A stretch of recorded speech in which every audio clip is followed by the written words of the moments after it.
This is Andrew Lightheart from smallbiztalks.com, and today we're doing an analysis of Elizabeth Gilbert's talk, TED Talk, on creativity. And this one's a bit different because we're actually going to look at the whole structure of the whole talk, because I was looking at it and realised it's a really effective way of, if you've got like there's a paradigm or some thoughts that you think need changing, she does very well at deconstructing a perspective and building up another. So she starts with talking about the fact that she's a writer. She also talks obviously about Eat, Pray, Love, because that's the big unspoken thing in the room, is about that's why she's there talking, and also about what's happening as people are talking to her about that. And so she starts talking about the current situation of the paradigm she's discussing, which is that creativity and suffering are linked. She also talks about her dad as a chemical engineer, and never having suffered from chemical engineering block, and no one ever having spoken to him about being scared to be a chemical engineer, but they do bring up all sorts of fears when she talks about being a writer.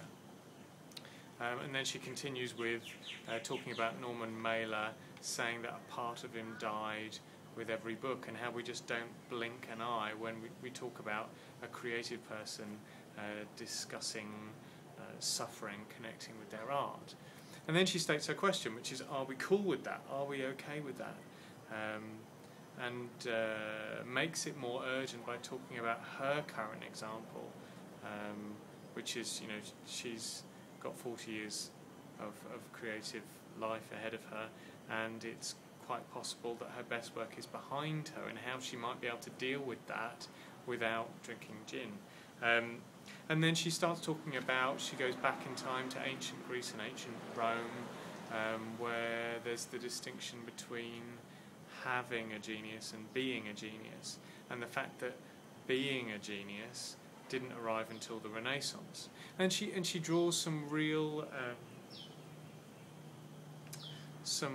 contrast by saying that this misconception of putting the self in the centre has led to anguish for artists for the past 500 years.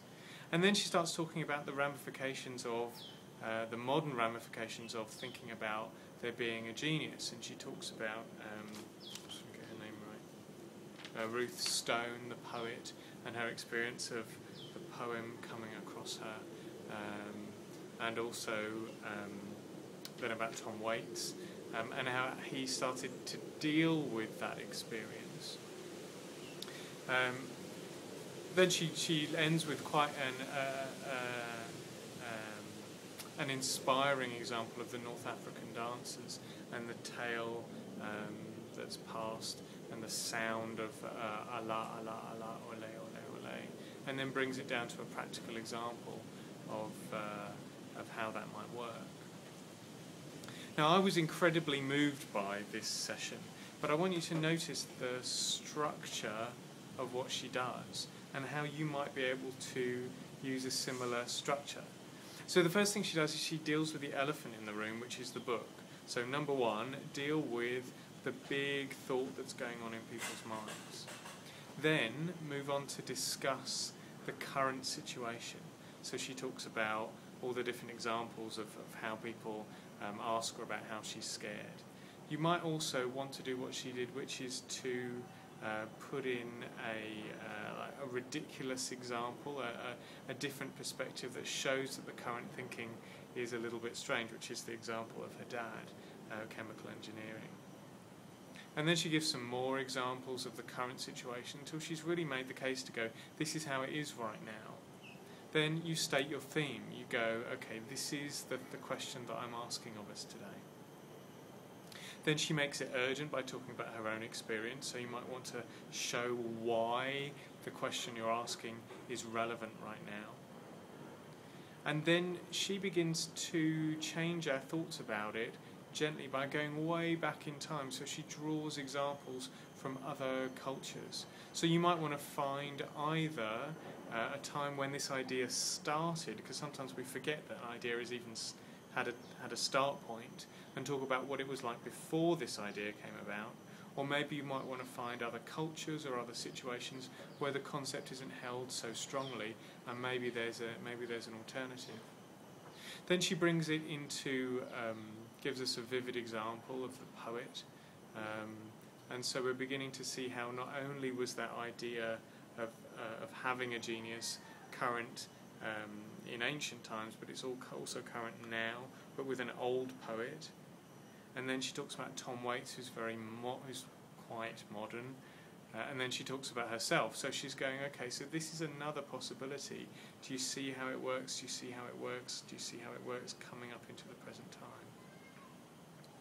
There's a moment in screenwriting and storytelling in a 90-minute movie, it's about 15 to 20 minutes before the end, where it looks like everything is lost. And that's what she does, is she really heightens the drama of this idea by talking about how it's this concept of the self being at the centre of creativity that has ruined the lives of artists for 500 years. So she really draws the distinction and takes us down into we've really messed up. And then the rest of her talk is a bit more redemptive, is a bit talking about how things might change. So then you might want to move into talking about what are the possibilities, how might this work, how have you used this? She talks about how she's used this concept herself.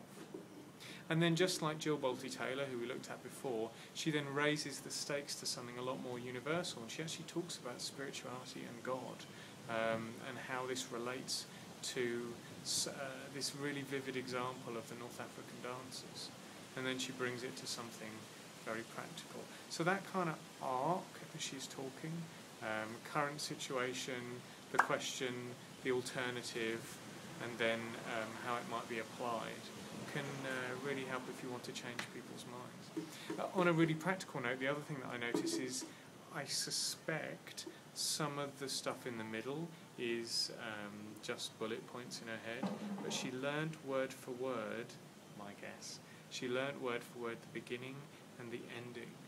And sometimes that can be a really good thing to do, to know exactly how you're going to start and how you're going to end.